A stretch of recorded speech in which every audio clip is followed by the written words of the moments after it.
알았으면 찬송을 많이 하라. 알았으면 찬송을 많이 하라. 라는 제목으로 하나님 말씀 증거하도록 하겠습니다. 신앙생활 어떻게 하면 잘하냐? 찬송과 기도를 많이 하면 잘하는 것입니다. 특별히 오늘 함께 읽은 에베소서 1장 3절부터 14절까지가 찬송이에요. 찬송은 뭐냐? 지금까지 역사하신 것, 우리를 위해서 역사하신 모든 것들에 대해서는 찬송하는 겁니다. 15절부터 23절까지는 뭡니까? 기도입니다. 기도는 뭐예요? 앞으로 하실 일들을 놓고 기도하는 거예요. 그러니까 신앙생활은 찬송하고 기도하면 잘하는 거라고요. 그러니까 찬송과 기도를 많이 하는 것. 신앙 훈련은 뭐 교리 공부를 통해서도 배울 수 있고 또 뭐 이론으로도 배울 수 있다고 생각합니다. 뭐 도움이 된다고 생각합니다. 근데 가장 강력한 것은 뭡니까? 가장 강력한 신앙 훈련은 찬송하는 것입니다. 찬송으로 받으면요 훨씬 더 탄탄하고요 또 강력합니다. 그래서 주일학교 교육이 좀 그런 것 같아요. 주일학교 교육이 뭐냐? 한마디로 얘기하면 성경 암송, 성경 열심히 암송하게 하고 그 다음에 찬송 많이 가르쳐 주는 거예요. 찬송하게 하는 거. 왜냐하면 찬송하면 통째로 받아들일 수 있기 때문에 그렇거든요. 나중에 이론은 이제 말씀 듣고 이렇게 하다 보면 자연스럽게 강화가 되거든요. 그래서 찬송을 먼저 하는 것. 찬송하다의 원문의 의미가 자랑하다잖아요. 그래서 주님을 계속 자랑하는 거예요. 주님을 계속 자랑하다 보면 주님께서 나를 위해서 이루어 놓으신 일들이 이제 하나하나씩 깨달아지면 찬송이 더 강력해지죠. 찬송은 그냥 노래가 아니거든요. 그래서 우리가 노래를 통해서도 참 감동을 받지만 거기에 정말 생명이 담겨 있다 그러면 그거는 뭐 이루다 말할 수 없죠. 그래서 뭐 무디에게는 생키가 있었고, 존 웨슬리에게는 찰스 웨슬리가 있었고, 항상 하나님께서 그런 것 같아요. 어마어마한 역사를 이끌 때는요, 메신저가 있어요. 말씀을 전하는. 근데 말씀을 전하는 사람과 함께 누가 있습니까? 찬양 사역자가 있어요. 항상. 그래서 우리도 공동 기도를 통해서 그런 걸 좀 많이 느끼지 않습니까? 그래서 뭐 비준비하신 이도 그렇고, 그 다음에 또 뭐죠? 지금 이 땅에 일어나는 그 찬양도 그렇고, 지금 뭐 우리가 부르는 그나마리도 그렇고, 제가 괜히 그렇게 하는 거 아니에요.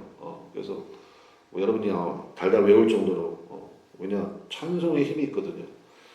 우리가 3절부터 14절까지 읽었는데 이게 조금 이제 우리 개역개정 성경을 읽으면 조금 어렵게 다가오는 이유가 뭐냐면 이게 원문의 형태 자체도요 212개의 단어로 구성된 한 문장이기 때문에 그렇습니다.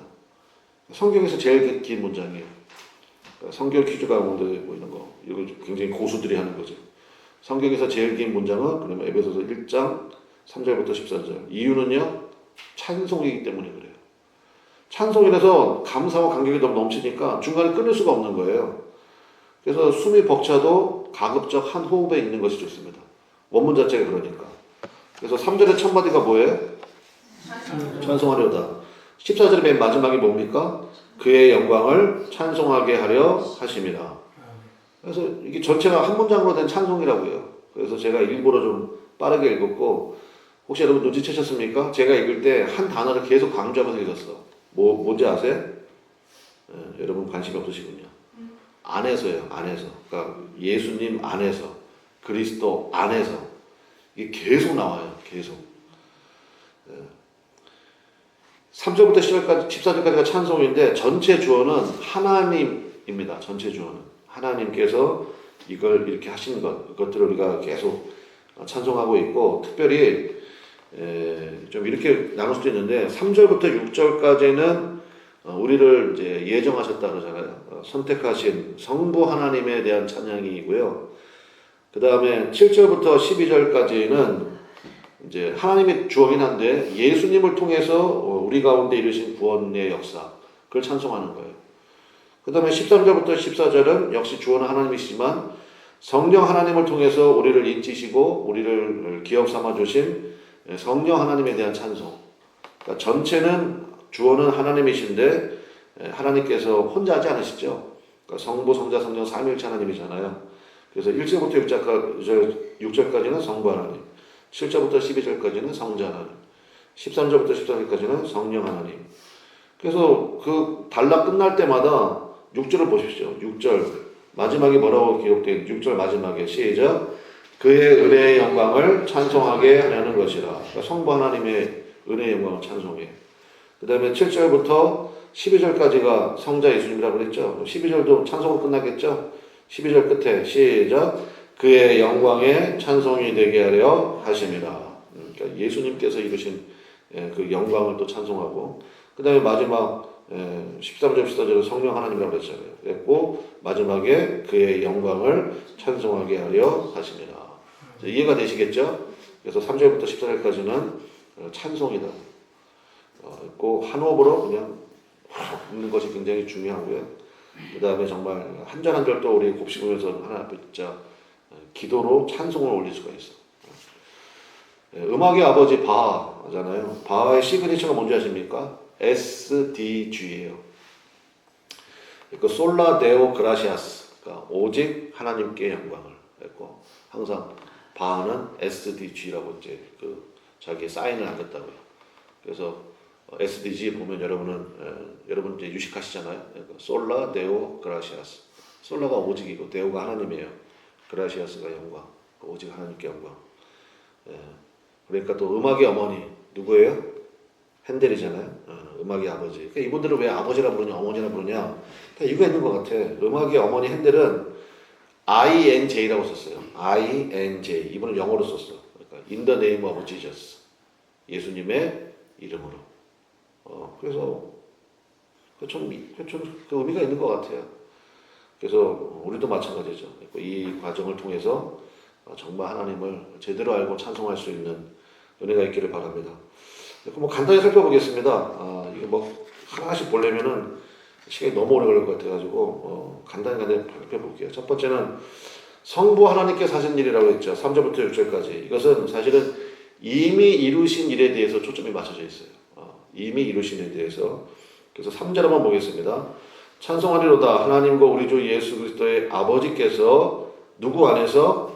그리스도 안에서 하늘에 속한 모든 무슨 복이요? 신령한 복을 우리에게 주시되. 왜냐 영적인 복이 임하면요 육적인 복은 그냥 자동으로 따라오기 때문에 그래요. 그래서 영적인 복을 우리에게 주셨다. 복 주시고 그 다음에 예정하셨다라는 말이 계속 나오잖아요. 우리를 택하셨다. 그러니까 성부 하나님께서 하신 일이라는 것입니다. 그러니까 복과 은혜는 구약에서는 복이라고 그러고 축복이라고 그러고 신약에서는 은혜라고 그러는데 한마디로 얘기하면 뭡니까? 내 공로와는 관계없이 주시는 것. 그게 은혜 아닙니까? 그래서 은혜를 뭐 그레이스라고도 하지만 기프트라고 번역할 때도 많이 있잖아요. 선물이라고요. 그러니까 은혜가 좀 이렇게 마음에 와닿지 않으면 은혜를 선물로 치환해서 읽어보십시오. 그럼 훨씬 더 마음에 와닿으니까. 근데 이제 누구한테 복을 주시느냐? 제가 계속 말씀드리지만 그리스도 안에서예요. 그리스도 안에서. 그러니까 하나님께서 우리에게 복을 주시는데 예수님을 통해서, 뭐 예수님 안에서, 그리스도 안에서, 예수님으로 말미암아, 그러니까 이런 표현들을 다 하면 에베소에서만 43번 나오는데요. 영어로는 다 in Christ, in Christ. 꼭 43번. 그러면 우리가 이제 붙들어야 될 중심이 딱 느껴지는 거죠. 그러니까 하나님의 은혜와 복을 받는 방법은 뭐냐? 힘쓰고 애쓴다고 되는 게 아니다. 단순히 예수님 안에 머물러 있으면 복과 은혜가 임한다. 그러므로 사실은 이제 신앙생활 할 때 타겟이 분명해야 돼요. 그러니까 우리의 싸움은 무슨 싸움이 돼야 됩니까? 예수님 안에 머무는 싸움이 되면 돼요. 무조건이에요. 그럼 반대로 마귀가 가장 뭐라 그럴까요? 목표로 삼는 게 뭐겠습니까? 우리를 어떻게 해서든지 예수님으로부터 분리시켜 놓는 일이에요. 그래서 예수님 얘기했잖아요. 예수님이 요한복음 15장에 나는 참포도나무요. 너희는 뭐예요? 가지다. 가지가 할 일은 딱 한 가지예요. 뭐만 잘하면 되죠?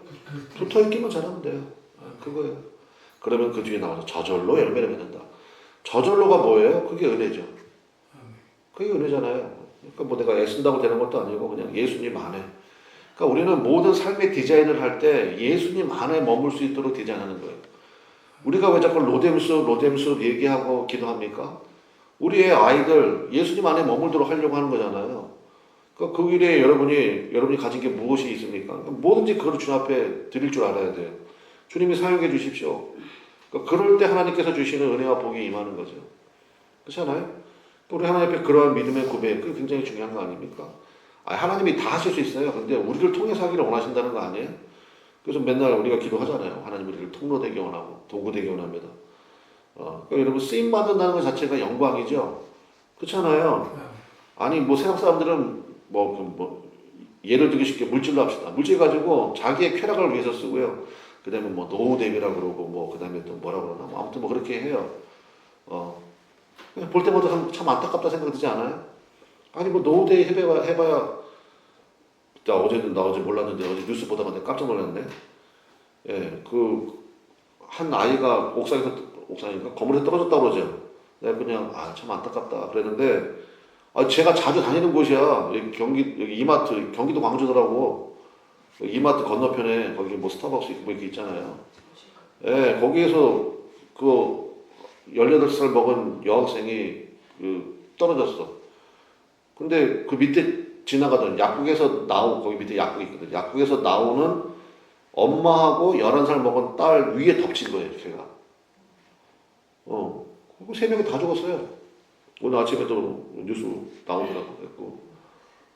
그러니까 여러분, 약국에 갔다가 나오는 엄마하고 11살 먹은 그 딸 아이가, 뭐 하늘을 쳐다봤겠어? 그냥 이렇게 약국에서 약 먹고 이제 뭐 지내자 하고 나오다가 이제 위에서 그 18살 먹은 여학생이니까 그 가속력 붙으면 또 어마어마하잖아요. 그래서 보니까 참 안타까운 일이 벌어졌다. 그러니까 보면서 우리가 깨닫게 되는 게 뭐예요? 정말 생사화복이 하나님 손에 달렸구나. 라는 걸 깨닫지 않습니까? 그러니까 우리가 기회 있을 때 하나님 위해서 하나님 쓰임받기 원합니다. 주님의 뜻으로 도구로 사용하여 주옵소서. 그래서 무조건이에요. 우리의 모든 포커스는요. 예수님 안에. 예수님 안에. 여기에 모든 생명이 있고 은혜가 있고 다 있다는 것입니다. 그래서 한번 읽어볼까요? 4절 한번 봅시다. 4절. 곧 창세전에 누구 안에서? 그리스도 안에서 우리를 뭐 하셨대요? 택하사 우리로 사랑 안에서 그 앞에 거룩하고 흠이 없게 하시려고. 5절. 그 기쁘신 뜻대로 우리를 뭐 하셨대요? 예정하셨다. 여러분 예정의 의미가 뭐냐면 그 11절 한번 보십시오. 11절에 보면 예정하셨다. 이게 무슨 얘기냐? 11절 보세요. 모든 일을 그의 뜻의 결정대로 일하시는 이의 계획을 따라 우리가 뭐를 입어? 예정을 입어 그 안에서 기업이 되었으니. 예정이 뭐냐면요. 예정이라는 것은 프로 얘기하면 이런 겁니다. 예수님 안에 머물 때 우리가요. 내 자신이 누구이며 무엇을 위해 사는지를 알게 하시는 것. 그게 예정이에요. 너는 뭐 너에게 무슨 일이 벌어질 거야? 이게 예정이 아니고 예정의 진짜 의미가 뭐냐? 예수님 안에 우리가 머물게 될 때 일단 내가 누구인지를 알게 되고요. 그 다음에 무엇을 위해 사는지를 알게 하시는 것. 그게 예정이라고요. 그래서 11절에 사실 그 뜻이에요. 모든 일을 그의 뜻의 결정대로 일하시는 이의 계획. 하나님 우리를 향해서 계획을 가지고 계시거든. 뭐 요셉을 통해서 여러분 뭐 다 아시잖아요. 뭐 11단이 절하고 뭐 하늘의 별이 절하고 뭐 하나님 계획 세우신 거 아니에요? 그래서 내가 누구이고 무엇을 위해 사는지를 알게 하시는, 깨닫게 하시는 것. 그래서 거기 뒤에 기업이란 말이 나오잖아요. 그렇게 통해서 하나님의 역사들을 이루어 가시고 하나님의 나라를 세워 가시는 그러한 기초로 사용하신다고요. 그래서 예정의 의미가 그런 거예요. 고난은 해석되면 힘을 잃는다. 들어보셨죠? 왜 내가 이 길을 걷는지. 그래서 뭐 제가 요셉 설교할 때 강조했잖아요. 그래서 요셉은 삶에 외요가 없다고요. 왜요? 왜 내가 이런 일 당해야 돼요? 왜 내가 해야 돼요? 이런 게 없어요. 그냥 어떻게만 있어요. 어떻게 잘할까? 어떻게 감당할까? 그러니까 질문을 잘해야 돼요. 영어로 얘기하면 why를 묻는 게 아니고요. how를 묻는 거예요. how를. 어떻게 할까요? 어떻게 할까요? 그러니까 왜 내가 감옥에 가야 돼요? 이걸로 고민하지 않아요. 감옥에 갔어? 그럼 어떻게 감옥에서 지낼까요? 이걸로 고민하는 거예요. 그게 예정을 믿는 사람들의 삶의 모습이라는 거예요. 그러니까 완전히 다르죠. 차원 자체가 다르고요. 가장 큰 차이가 뭔지 아십니까? 속도가 달라요. 그러니까 왜 그러면 이제 이유가 나야 될 거 아니에요. 내가 설득이 돼야 돼. 그 전까지 움직이질 않아. 그러니까 주님 쓰시기 너무 힘들어요. 그런 사람은 계속 광야예요. 계속 광야에 머물 거예요. 안 돼, 일이. 뭐가 되는 것 같다가 안 되고, 되는 것 같다가 안 되고. 그럼 여러분 자신의 삶을 빨리 점검해야 돼요. 나는 지금 계속 왜만 묻고 있지 않나, 하나님 앞에? 어떻게를 모르시라고요? 어떻게? 하나님 어떻게 할까요? 너 지금 가진 게 뭐냐? 그랬더니 보리떡 5개, 물고기 2마리밖에 없습니다. 그거 가져와. 그거 통해가지고요, 뭐 거기 나오잖아요. 남자만 5,000명 먹었다면서요. 하나님 역사는 그렇게 나타나는 거예요. 그러니까 그 일에 하나님 내가 쓰임받기 원합니다. 그것만큼 영광스러운 게 어디 있어? 아니 노후 준비 그거 해봐야 뭐 길어야 10년. 뭐 제가 진짜 재밌었는데 그 의사 선생님 나와가지고 여러분 뭐 아무리 뭐 땡기고 뭐 하고 뭐 해봤자 뭐 70대 되면은 외모의 평준화가 일어나고 80대가 되면은 뭐 건강의 평준화가 일어나고 90대가 되면은 죽음의 평준화가 일어납니다. 뭐 이렇게 얘기하는데 제가 보면서도 막 사람들 막 웃더라고. 근데 저거 웃을 얘기가 아닌데, 좀 맞는 얘기인데 그런 생각이 들었거든요. 그런 거예요. 여러분 뭐 우리 최종 종착지는 주님 앞이잖아요. 주님께서 너 뭐 하러 왔냐? 그러면 열심히 노후 생활 준비하러 왔습니다. 그게 여러분 대답이 돼요? 예수님 안에 머물 수 있도록 제가 이런 일들을 감당하며 왔습니다. 그럴 때 주님이 그때 잘했다. 착하고 충성된 그 다음 뭐게요? 종이거든요. 종이 뭐예요? 예수님께 붙어있는 사람이지. 아니 예정이 그러니까요. 주님이 나에게 내가 누구이며 그 다음에 나를 위해 무엇을 이루기를 원하시는지를 계획이 있대잖아요. 그걸 내가 아는 거예요. 그걸 내가 접수를 하는 거야. 접수. 주님이 계획을 세우셨는데 나는 그래서 여러분 그 마태복음에 나오는 기도가 그거 아니에요. 야, 너희는 중언부언 하지 마라. 하나님께서는 이미 너에게 필요한 모든 것들을 다 아신다. 여러분 믿습니까? 근데 문제는 뭐예요? 하나님은 아시는데 우리가 알아요, 몰라요? 그게 모르니까 우리가 기도를 오래 하는 거야. 그러니까 그 말씀 오해가지고요. 맨날 기도한다고 그러면서 하나님 아시죠? 이것만 하면 안 돼요. 하나님 답답해 죽어요. 하나님 돌아가시지 않죠. 하나님이 답답해 하신다고요. 야, 나는 아는데 너 아냐고. 그러니까 우리가 그게 접수가 안 되잖아요. 그래서 기도를 오래 하는 거예요. 그래서 때로는 기도에 막 씨름도 해요, 사실은. 하나님이 그걸 원하시는데 나는 그걸 도저히 못 내놓겠고, 그럼 그때 씨름이 되는 거예요. 뭐 그냥 하나님 꼭 이렇게 하셔야 되나요?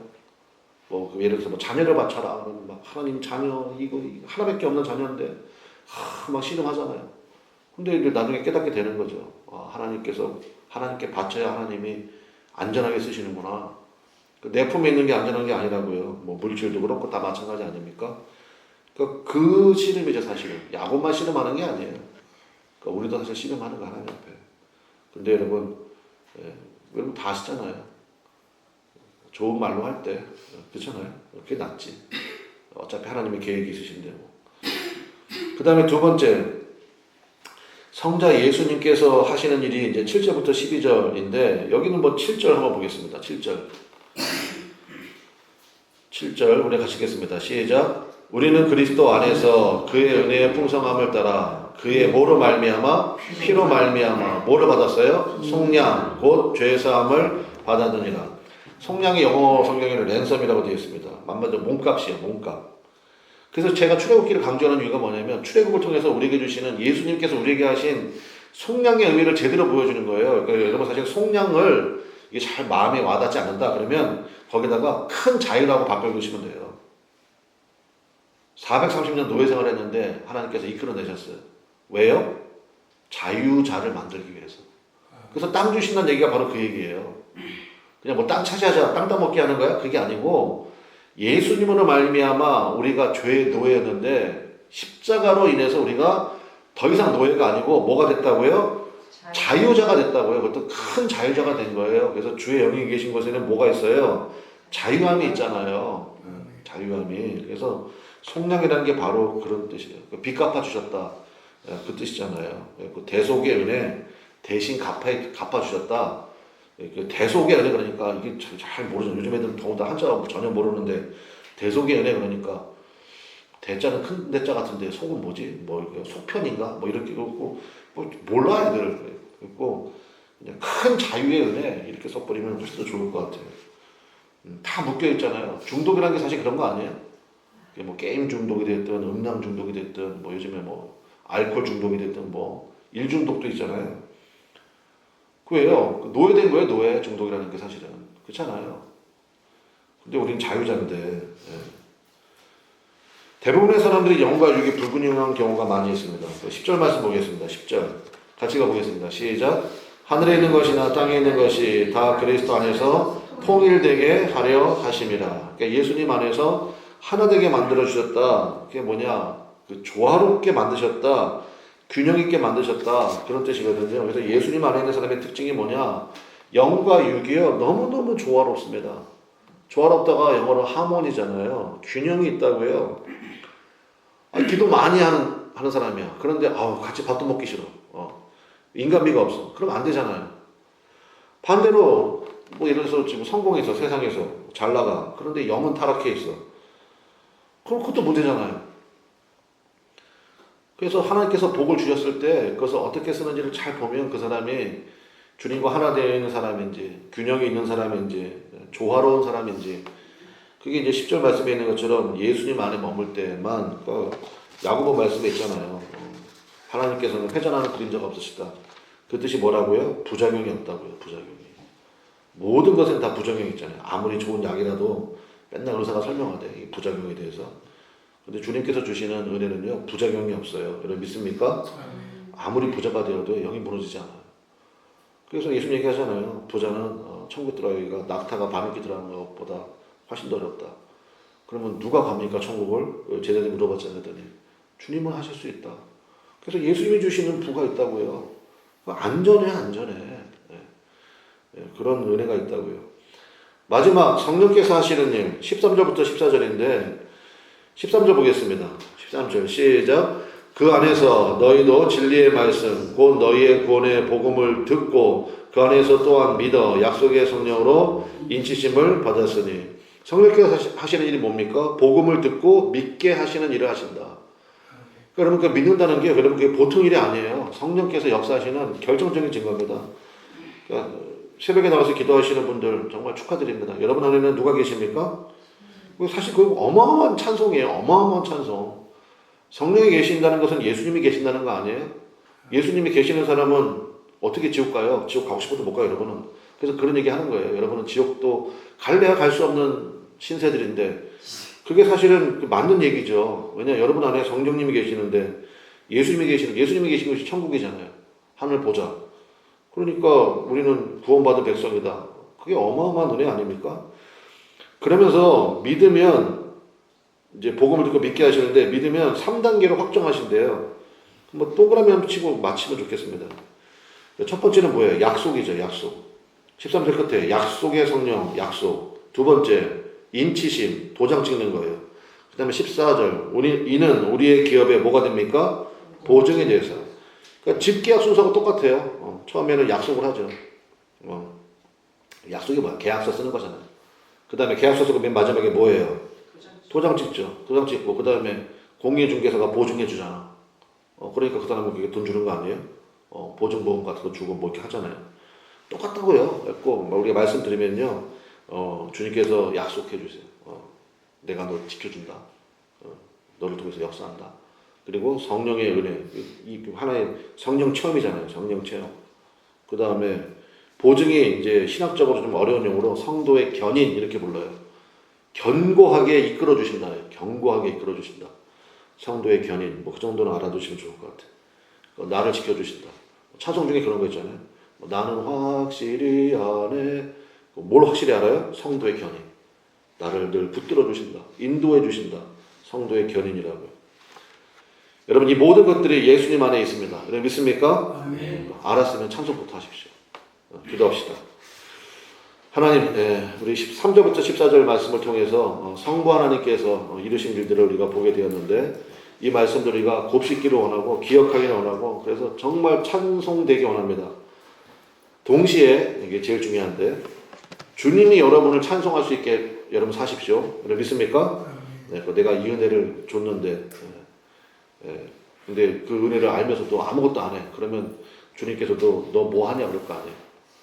근데 그 은혜를 깨닫고 예정이 그거라고 그랬죠. 내가 누구인지 내가 무엇을 위해 사는지를 알았어. 그러면 주님이 여러분을 찬송하신다고요. 쌍방인 것 같아요. 내가 보니까 찬송. 하나님 그 은혜가 임하기 원하고 찬송하는 인생. 그 다음에 주님께서 높이 드시는 자랑하시는 인생 삶 되기를 원합니다. 쓰임받기 원합니다. 그리고 주 앞에 간절히 기도하며 나갈 수 있게 되기를 바랍니다. 다 같이 주여 한번 부르고 이를 위해서 통성으로 간절히 기도하며 나가도록 하겠습니다. 주여 하나님